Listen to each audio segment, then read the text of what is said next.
የበደለኝ የገፋኝ የጣለኝ ሰው ልክ ነኝ ብሎ ካሰበ እኔ ለምን ራሴን ወቅሳለሁ? አሁን ላይ የተረጋጋሁት ነገሮች ቀለውኝ አይደለም፣ የውስጤን ለፈጣሪ ነግሬው ነው።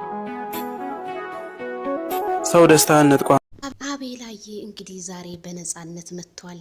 እንግዲህ ልዑልን ለማየት ብዙ ጊዜ አልታደለም ነበረ። ዛሬ ግን ታቅፎት እንግዲህ ሻንጣውን ይዞ ከማይክል ጋር ወክ እያደረጉ ነው ማለት ነው። የወንድሜ ልጅ እድግ በልልኝ የኔ ልዑል ብሎታል ማለት ነው። ዋው አቤላዬ እንግዲህ እውነትህን ነው። ምክንያቱም ልዑልዬ እድግ በል ልዑል በጣም ኒንጃ ልክ እንዳባቱ ነው እና በጣም ደስ ይላል ማለት ነው። ሩታ ታዲያ ከፍቷት መታለይ ዛሬ እንግዲህ መልእክት አስተላልፋለች። የውስጤን ለፈጣሪ ሰጥቼው እንጂ በጣም ነው የከፋኝ፣ በጣም በቃ ነገሮችን ሁሉ ወደ እሱ አድርጌ ነው እንጂ በጣም ውስጤ ተጎድቷል እያለች ነው እንግዲህ።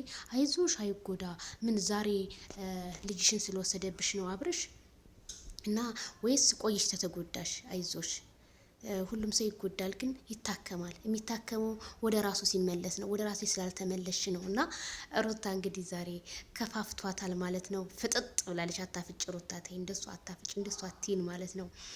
ስለዚህ ሁላችሁም መላ የእስልምና እምነት ተከታዮች በሙሉ በያላችሁበት የዓለም ዳርቻ ኢድ ሙባረክ እንኳን አደረሳችሁ።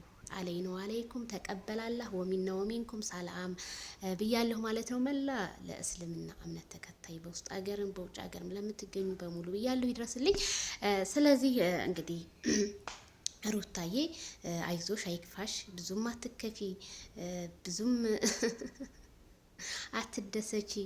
ጊዜ ተቀያያሪ ነው። ዛሬ ደግሞ ምን ሊፈጠር ነው እንግዲህ ሩታ ከፍቷታል። ከፋኝ በሰጨኝ እንግዲህ ሩቲ ብላለች ማለት ነው። በስጭቷታል። ላይክ ሼር ሰብስክራይብ አድርጉ ማለት ነው። እንግዲህ መልእክቷ ወደ ፈጣሪ እንትን ብያለሁ ብላ መልእክት አስተላልፋለች ማለት ነው። ለሁሉም ላይክ ይድረስ፣ ሼር ሰብስክራይብ አድርጉ። አራ ይከፈል ለምን ሰብስክራይብ የማታደርጉ እናንተ ምቀኞች፣ የምቀኛ ሰፈር ልጆች መቼም እናንተ ምቀኝነት